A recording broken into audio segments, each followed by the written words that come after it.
अरे बहू, ऐसे आधे अधूरे कपड़े पहनकर तू कहाँ जा रही है? ओ गॉड, आप फिर से शुरू हो गई। हटिए सामने से, हर वक्त मुंह उठाकर चली आती हैं भाषण देने के लिए। सोनिया ने अपनी सास की इंसल्ट कर वहाँ से चली जाती है।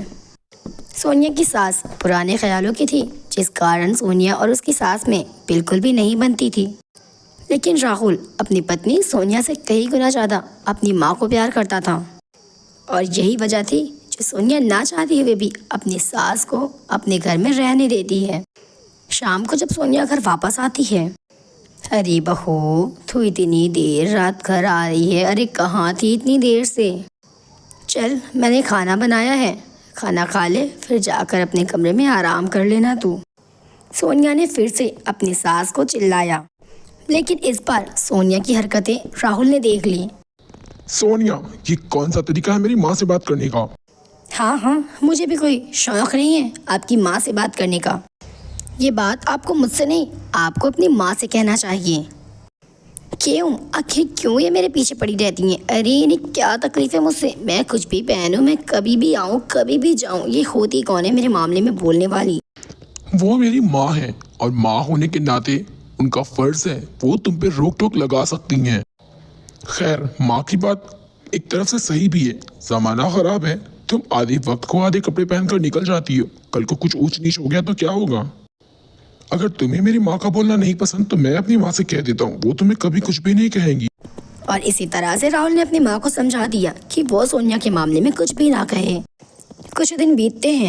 इस बार भी सोनिया आधे कपड़े पहनकर आधे वक्त घर से बाहर जा रही थी। सोनिया की सास ना चाहते हुए भी फिर से बोल पड़ी, क्योंकि सोनिया की सास दिल की साफ थी और वो सोनिया को प्यार भी करती थी।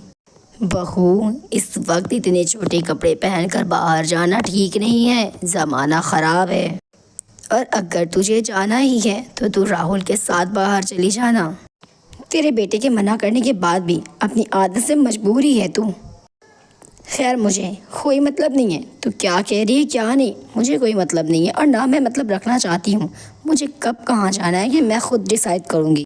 लेकिन इस बार सोनिया के साथ बहुत बुरा होने वाला था, जिस बात से अनजान सोनिया बीच सड़क पर खड़ी हुई थी। जो देख एक शराबी सोनिया के पास आने लगता है। सोनिया डर और घबरा कर वहाँ से भागने लगती है। शराबी भी भागकर सोनिया का पीछा करने लगता है। जो देख सोनिया बहुत बुरी तरीके से डर जाती है, और सोनिया आगे देखती है कि उसका पति राहुल वहाँ पर खड़ा था। सोनिया घबराई हुई थी और अपने पति को गले से लगा लेती है। शराबी राहुल को देखकर वहाँ से वापस चला जाता है। आप यहाँ इस वक्त कैसे? मुझे मेरी उसे जाहिल गवार माँ ने भेजा है, जिससे तुम बेइंतहा नफरत करती हो। तुम आधी रात को आधे कपड़ों में घर से बाहर निकली, बस उनकी बेचैनी बढ़ गई। उन्होंने मुझे जबरदस्ती करके बाहर तुम्हारी हिफाजत के लिए भेजा था। मेरी माँ तुम्हारी फिक्र करती है, उन्हें तुमसे कोई प्रॉब्लम नहीं है सोनिया। आज शायद तुम्हें ये बात समझ आ गई होगी। इसी तरह से सोनिया को अपनी गलती का एहसास होता है और सोनिया राहुल की माँ से माफ़ी मांग लेती है। इस कहानी से हमें यही सीख मिलती है कि हमें बड़े और बूढ़ों की बात मानना चाहिए, ना कि हमें उनसे खुद को ज़्यादा समझदार समझना चाहिए।